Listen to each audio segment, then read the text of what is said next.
back to another episode of the KC Leaders Podcast.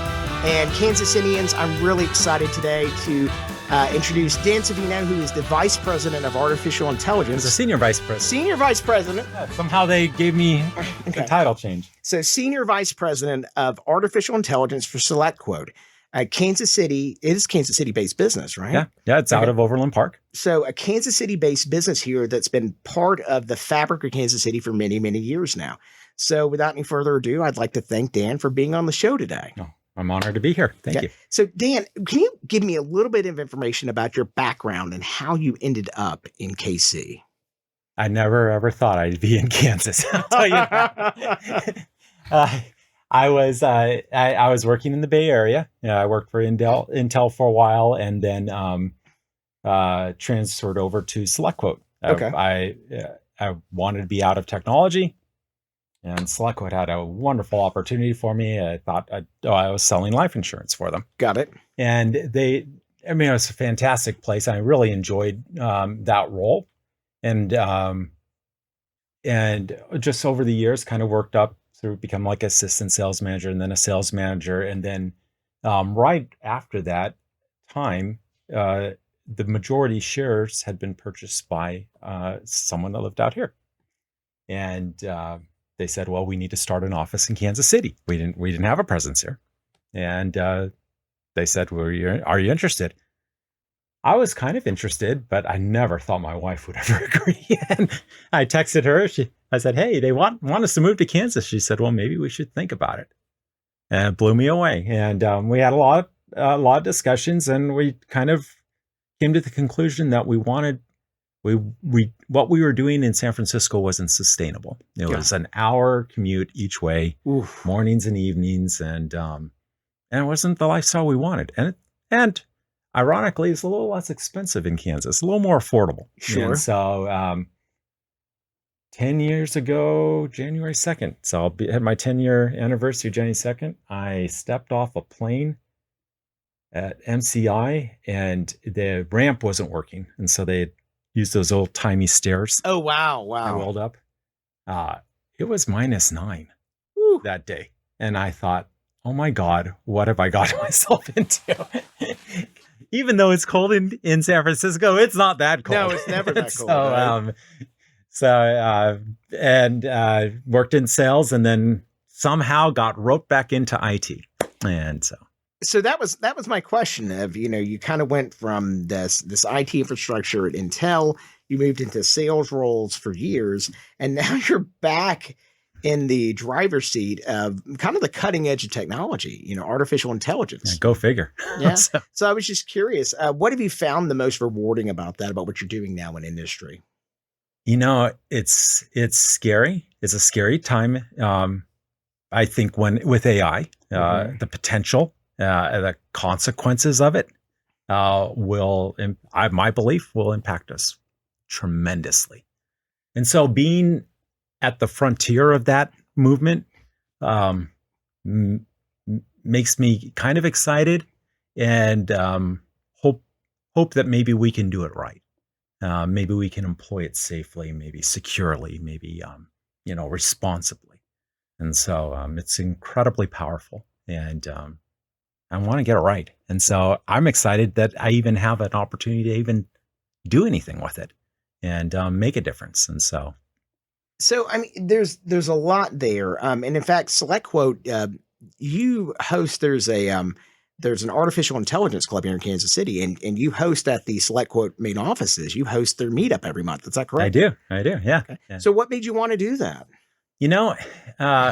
Early on, so about a year ago, I got excited about AI, and was deep in technology, and IT and development. And I thought, well, I want to bone up on this. And so I traveled a lot, and I went to all the conferences that were out there that I could go to, and schooled up on it. And I think the discussion of AI was really taking place during that time. And about 6 months ago, SelectQuote said, hey, look, we want to take AI seriously here. And we want to give it the laser focused attention that we believe it's going to need. And so Dan would you be interested in doing that, leading that? And I absolutely was, because that was my passion. And so it's just a nice segue into that. And absolutely never thought I'd be doing this.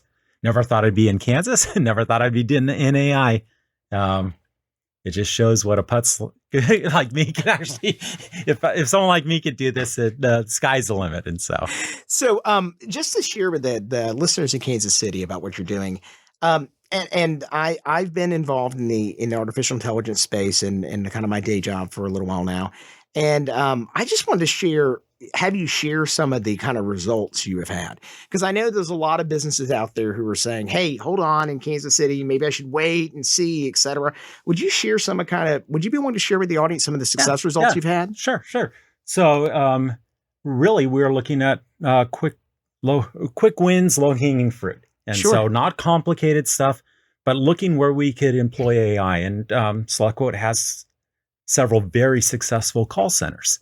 And one of our, as should be, greatest expenses are our employees. And so we wanted to throw AI into that mix and use it to save people time on the phones, maybe pick up calls that we didn't have the resources to handle.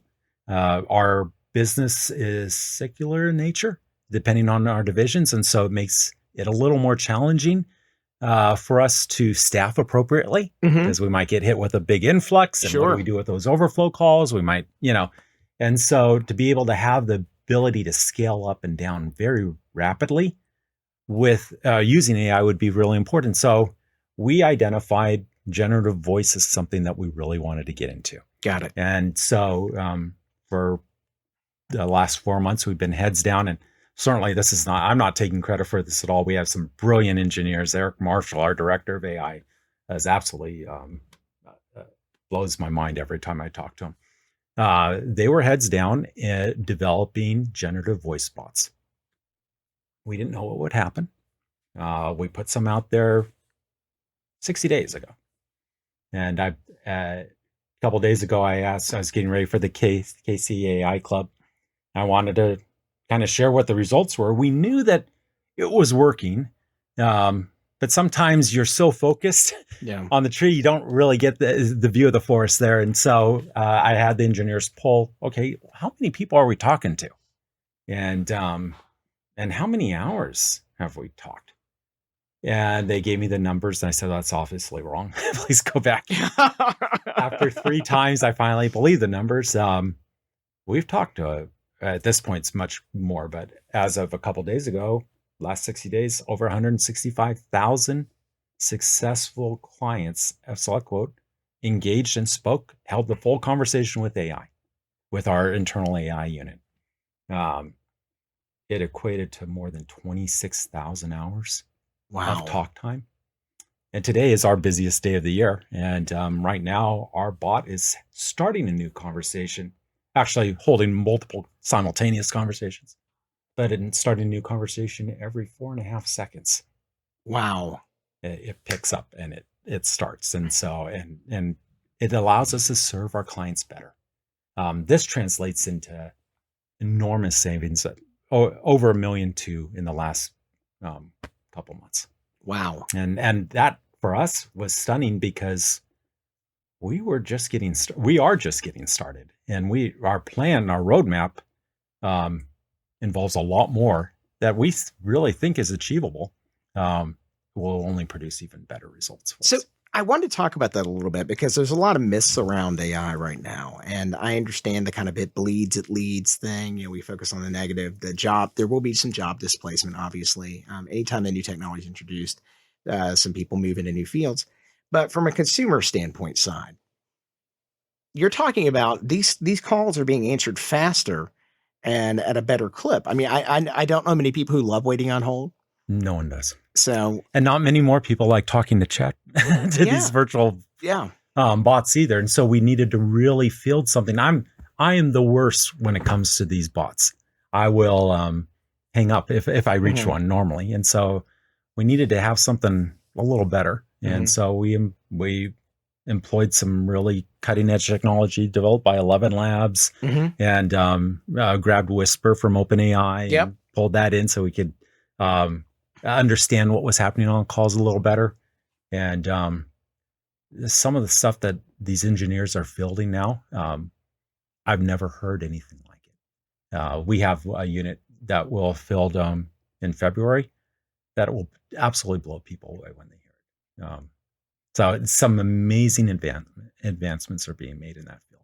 And so in this particular case, it's not just about the savings and everything else, but you're actually serving your clients better and in a way you couldn't possibly have done 6 months ago. Correct. Yeah, they would have waited for 10 minutes because on a day like this, where all call centers that having to do with the product that we're offering right now are absolutely flooded. And so to be able to serve more people more effectively is just a stellar, stunning result.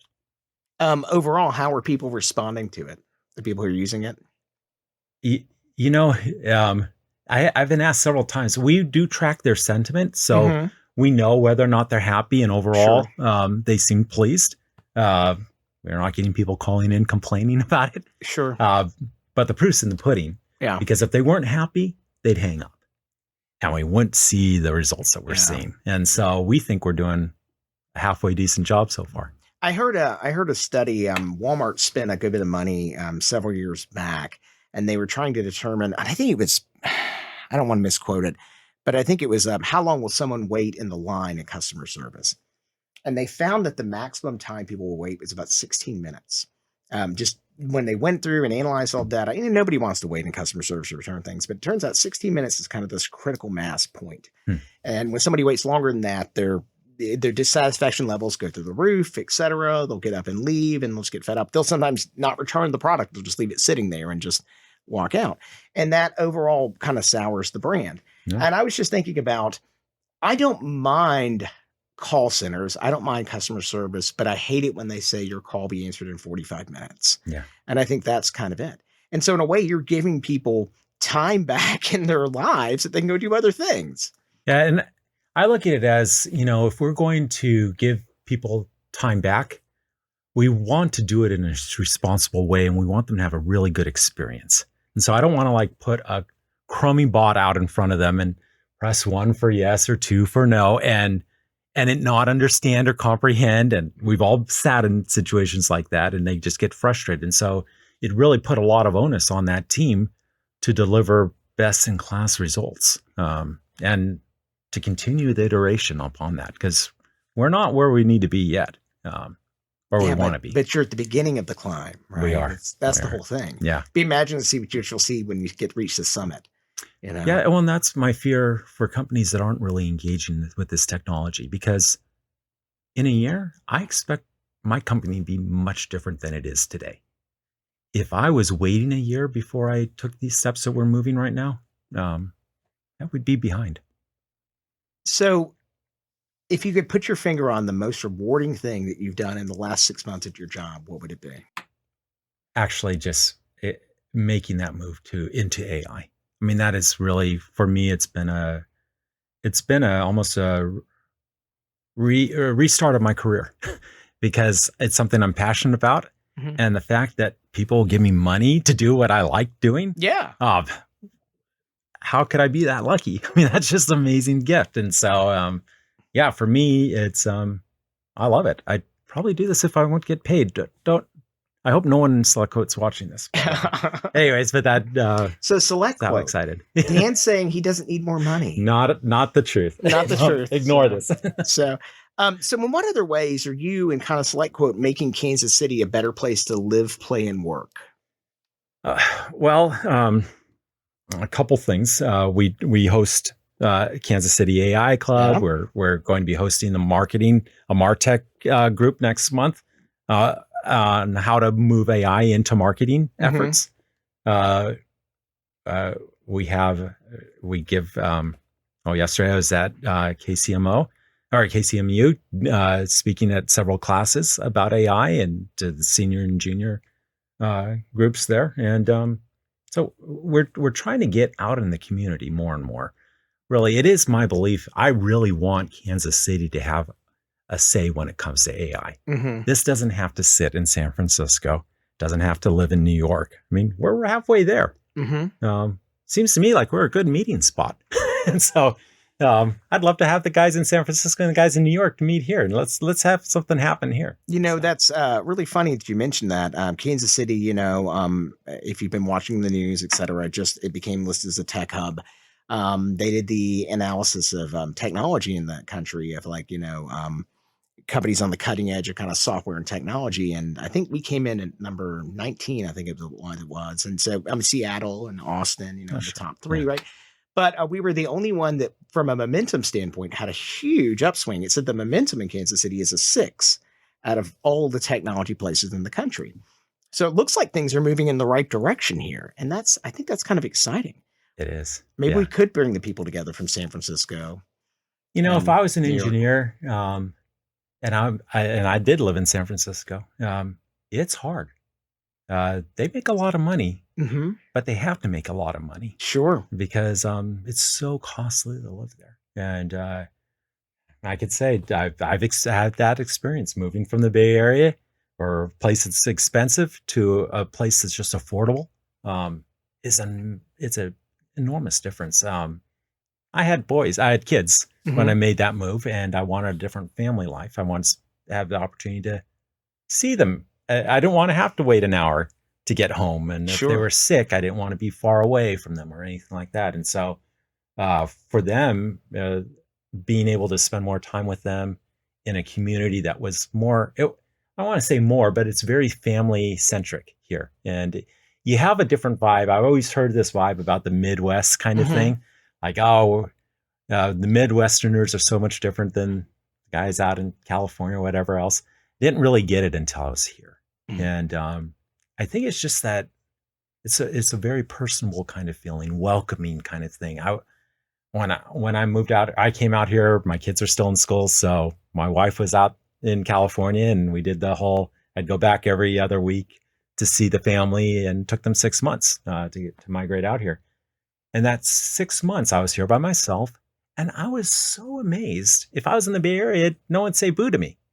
Got invited left and right to more dinners that I could ever go to. People watched out for me. It was interesting, and I wouldn't have had that. I don't think I would have elsewhere. And it really made it. It was an endearing kind of thing for me. It made Kansas City a brighter place in my heart. Yeah, that's exciting. That's really cool.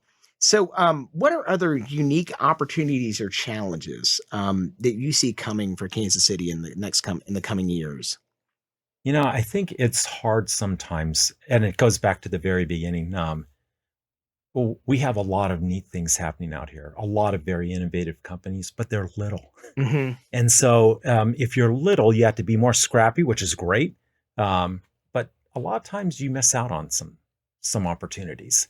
That if you're on the West Coast in those tech hub areas, it's hard to get to attract good talent sometimes. Yeah. It's very difficult, and it's just you feel a little disconnected, or you might feel a little disconnected. And so my hope is that, and this is kind of why we're doing what we're doing, we want to kind of share, hey guys, this is possible. We can do this. I have coffees with people from the AI Club meetings all the time to kind of create this atmosphere, hey, this is what I'm doing. What are you doing over there? And any pointers for what I'm doing? And I've always been the beneficiary in meetings like that, or typically coffees, because I'm picking their brains and they're picking my brain too. And I think that if we're all doing that more and more and more, it's going to just raise tech in KC.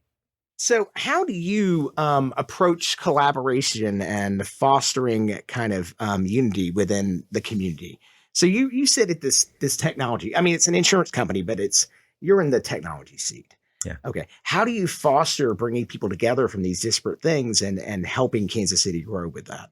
So, before I jumped into AI, I did oversee all the development for the company, and we have more software things that we developed over the years that I can't even remember. And I think I made the mistake during those years in not engaging with Kansas more. Kind of kept what we were doing in-house. and rightly so in some cases, because obviously IP is very important for us. Um, with AI, I didn't have that ability because I needed to learn myself, Mhm. right? And so I need to talk to a lot of people, and in that exercise and doing that, I've learned so much more than I could have possibly thought I would have. And looking back like 2 years ago, 3, 4 years ago, man, I wish I had done the same kind of thing because there's so much more that I could have learned just by talking to people, just by networking with people, just by sharing ideas. You don't have to share your crown jewels or your company or anything like that. But boy, just talking with others sparks all kinds of creative avenues that you could take. So Absolutely. Can you share with our audience? Can you share a personal experience or lesson that has significantly shaped your career or perspective? we were given a task a few years ago to develop um, something close to AI. I wouldn't quite call it like AI, but I think most people might. Um, uh, and at the time, several of our engineers had just said, "No, that's not possible." And for about 6 months, I kind of believed them. I got one guy that we hired, and he looked at it and he said, "Well, is that really important?" I said, "Yeah, it's really important." Um, he said, "Well, I can handle that." And normally, I think I would have said, "No, I want you to do other things." That's a dead end. I'm glad I gave the guy a chance. Uh, and what he was able to build was, well, we use it nowadays. Or right now, I can't talk about it, but Sure. it's an amazing bit of technology that has really been transformative in our company. I think that taught me that everything's possible. Really, it's just an issue of passion, time, and money, and a combination of those. It varies, but I think the more or the takeaway for me from that, and I've really tried to imply it, is don't say no. Don't say it's not possible. You could say, hey, we're not there yet. The technology's not mature enough, or it's going to take me longer, or teams go longer, or it's going to cost us so much money. Maybe it's not worth it. Um, but don't discount things as quickly as that was for myself. I needed to not discount things as quickly as I previously did. What is one actionable piece of advice you'd like to share with the listeners? Approach what you're doing with a sense of like curiosity. Constantly learn. Uh, you'd be surprised at the people that make a difference. They are the ones that are pouring through the YouTube videos, trying to grapple with the problems themselves. I mean, they're scrappy. I mean, a guy like me. I mean, I shouldn't be in. Yeah, I'm surprised. Every morning I wake up thinking, "My God, I work in AI. What in the world?" Um, it's impressive if you're constantly having that like learning mentality, questioning. Don't be afraid to ask the questions. Be hungry, be curious. It's those people that just go to work every day and you might see them at times, that glassy eyed stare, and they're there for their 8 hours. That would be a miserable experience, Mhm. existence for me. And so, I think if you want to move your career forward, if you want to make a difference, you got to stay hungry. You need to be pressing. You need to be learning. You need to be asking the questions, not be afraid to sound dumb. I mean, you could talk to the people that I work with all the time. Yeah, half the time I ask stupid questions, but I'm asking the questions because I need that information. And so I'm not staying silent, or try not to. So aside from saying yes to having coffee with people, how do you personally stay connected and informed and engaged with the Kansas City community? Uh, you know, I when I moved out here, I got to go. I started to visit the Nelson Atkins on the weekends Ah, because it's a big museum here, and I didn't have my family wasn't here, so the off weekends when I wasn't traveling back, I was renting a room from a guy. The room was in the basement. His name was Lewis. Really nice guy, but what are you going to do? Like stay in Lewis's basement on the weekend? I don't want to do that. That wasn't fun. And So I was looking for things to do in Kansas City, and the museum was there. And so a lot of times I would just go and enjoy the museum. And a couple of years ago, I thought, maybe they need some help there. And so you'll find me on the weekends manning a little booth in the Kirkwood Hall, and I'll be there, and I'll be helping people. Actually, the best thing, the most common question I get asked is, "Where's the restrooms?" And I'm really good. I know where all the restrooms are there now. But being able to give back that way, Harvesters is another one that I'm pretty active in, and just getting engaged in things like that. What do you love most about Kansas City, and what have you found that makes it stand out from other places you've either been or lived in? Hands down, the people. Hands down, the people. I don't know how it worked out that way, but Midwesterners just have a little different, I think, a different work ethic, a different way of looking at the world. Maybe the pace is a little different here than on either of the coasts, and so maybe they have a little more time to reflect or be introspective on things. But they're just so welcoming, so conscientious. Super hard workers. I've just been super impressed with it. That's what's endeared me to Kansas. Are there any other local leaders or influencers in Kansas City who inspire you? And if so, who would they be, and why do they inspire you? Sound like I'm sucking up here, but you can name drop. It's fine. Yeah, no, my CEO, Tim Danker, nice guy, very personable. Very fair, very level-headed. Sometimes with engineers, you're sitting late night and early morning calls, and you'd be amazed at the things we get in arguments about. The comma or the parentheses or whatever else. And no, you should have this function or that function. Tim just approaches everything very calmly, very level-headedly. And I wish I could have that ability, and something I strive to have more of. And so, how do you see the future of Kansas City, and what role do you hope to play in that future? I think the future for Kansas City is extremely bright. One, I do think, I agree. I didn't know about that tech, where we ranked in tech, but I think that this is an attractive place to do technology. I think that we have a lot of companies here that desperately want to get in the game, that are starting to see and they're realizing that maybe we don't have to be on the coast to be a tech company. Mm-hmm. Maybe we don't have to employ people only there, or we have to have a presence there, because I think a lot of companies here kind of gave up. Maybe they're like, well, we're not on either coast and we can't afford it or whatever else.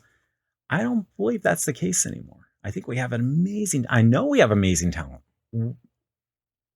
I get to work with them all every day, and they are local.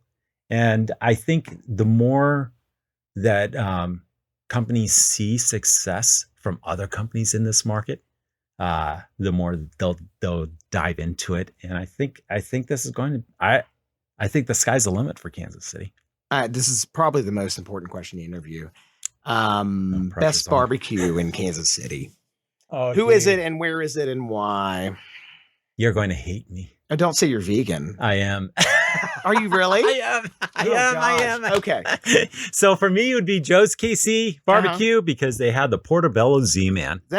How's that? That is a very good answer. That is a very good answer.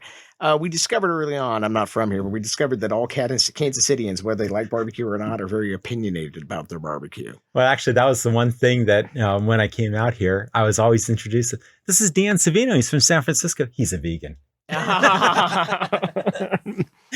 Well, that's okay. We won't hold that against you. That's what I would. I heard that a lot. It's totally a fun thing. So what steps would you suggest to someone who wants to make a difference in Kansas City? What would you say? Hey, do this. Get involved. Go out. Whatever your passion is, there's probably a club out here for it. There's probably an opportunity to volunteer or give back. Getting out there, networking, not being insular within a company, but actually trying to give back.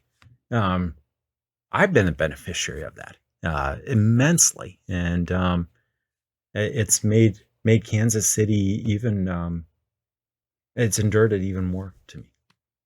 Are there any local events or organizations or that you would recommend to our listeners? Like, you need to know about this. You need to check this place out. Well, I'm a huge proponent of Nelson Atkins. I think their mission is just on spot.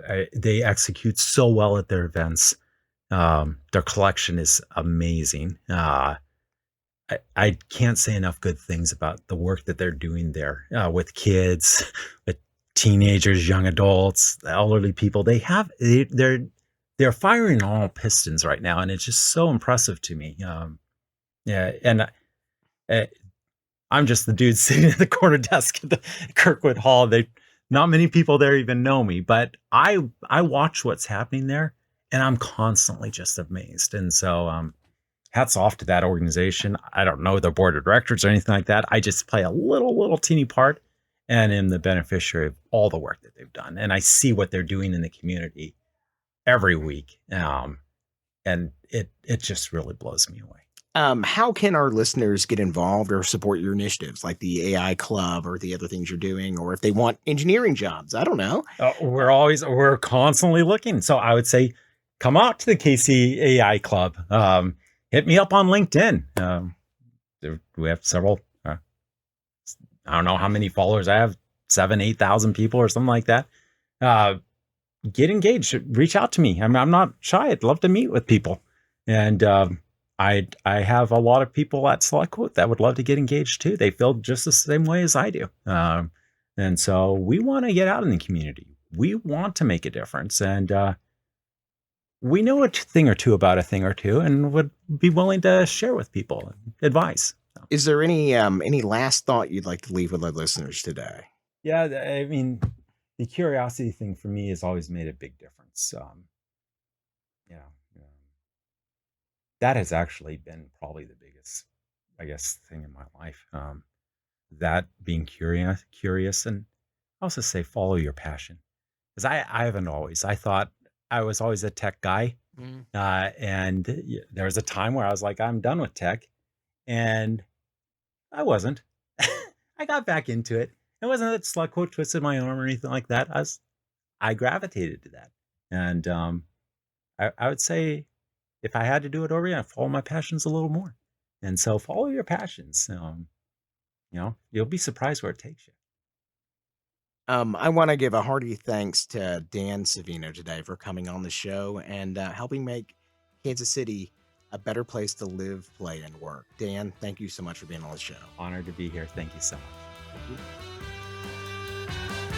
Thank you for listening to the KC Leaders Podcast. Please remember to like, share, subscribe, and leave a review wherever you listen. For more information about this podcast, you can visit kcleaderspodcast.com. And don't forget to check out our other great podcasts like The Buck Stops Here, streaming now on all major platforms and at thebuckstopsherepodcast.com.